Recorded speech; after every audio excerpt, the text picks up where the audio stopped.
Hi, I'm Shane Phillips, the CEO of the Phillips Group, and we're here at the HR Summit and Expo, the #1 HR event in the Middle East, and I'm here with Gwen Dunne, who is the head of People and Culture at AGTB, and David Henry, who is the Chief of Staff at AGTB as well.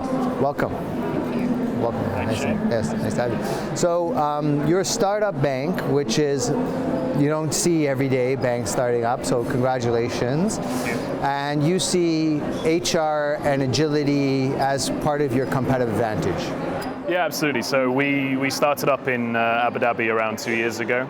We've been on kind of that journey ever since then, doing everything a startup does, trying to build out the product proposition and put in place the governance and the policies. And something we quickly realized when we were going through that development process was, you know, in this part of the world, attracting talent is very important. It's a different culture, it's a different way of life.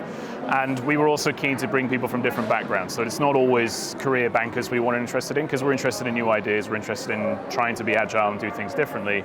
So it was, how could we build an internal culture, internal ways of working, and an employee brand that would appeal to these people from different walks of life. And that's kind of where we looked at Gwen and her experience as an organizational psychologist, and how could she come into AGTB and help us kind of fill that proposition out and make that more real.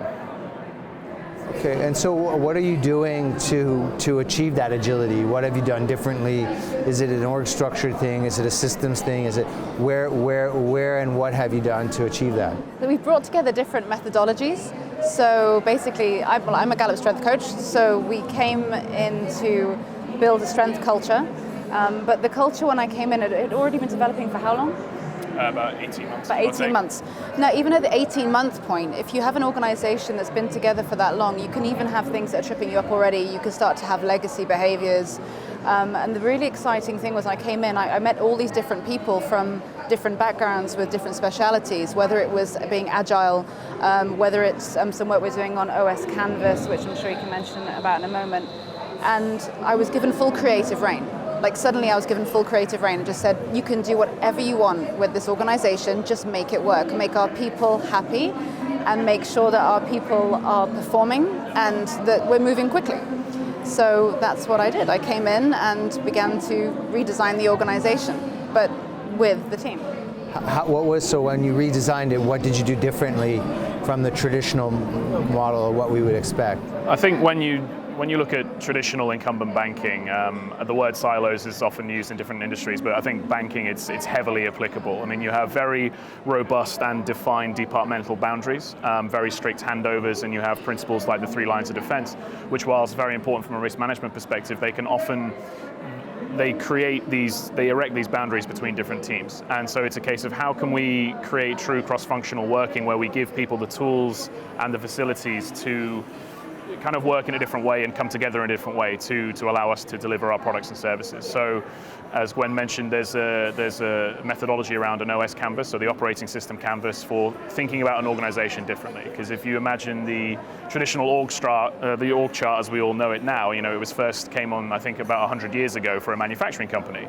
And whilst that's all well and good for a manufacturing company 100 years ago, perhaps a digital bank that's launching in Abu Dhabi in 2019, maybe we could try and do some things differently. So it's creating teams that focus on specific function, rather than, you know, I have an arbitrary operations person in my name, in my title, but I'm working on payments, and payments is part of a client experience around how we as a bank deliver payments to our clients. So why doesn't he work with the compliance officer who's also doing all the screening work? And why doesn't he work with a front-end dev that's defining how the client experiences that? So why would we put him in an operations team that sits on a different part of the floor with a different group, rather than, let's try and focus and make sure these people are all working together, because at the end of the day, they own how this client experience actually functions within our bank. So you don't have an org structure, so to speak?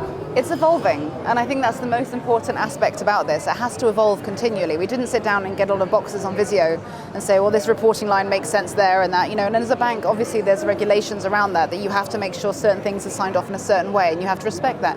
But that's sign off. So how we work together is very, very different. So what we did initially is we dragged some key minds out of the business into one room. I locked them in there for 3 days, and we started with a blank piece of paper basically, and just said, how do we redesign how we work together, how we behave together, how we communicate, how we structure ourselves, how we delegate authority, and how do we do it differently? Because now organizations, they're all trying to they're pulling themselves apart, they're making mass redundancies, they're cutting things up because they're panicking, because they weren't agile, they weren't resilient, they weren't ready for change. So the point of that is that if you have an organization structure, and this is why organization structures haven't changed for so many years, is that this is what an org chart looks like. That's it. No, that's not how. That's not an organization. An organization is a living and breathing organism that has to evolve and has to evolve rapidly. But you have to continually keep breaking yourselves down and rebuilding yourselves up. So at the moment, when we look at how we're structuring ourselves, it's in constant fluid motion. So we're constantly looking, okay, so the business is growing in this direction, this team is growing with this skill set. How will that now change? It doesn't have to be a fixed way of working. Right. Well, thank you so much, Gwen, for sharing your insights on this exciting area of agility. Thank you. It was great to hear you. Thanks so much, David. So that was Gwen Dunne, the Chief People and Culture Officer at AGTB, and David Henry, the Chief of Staff at AGTB, sharing their insights on how they're creating an agile company. I'm your host, Shane Phillips from the Phillips Group, and we're here at the HR Summit and Expo, the #1 HR event in the Middle East.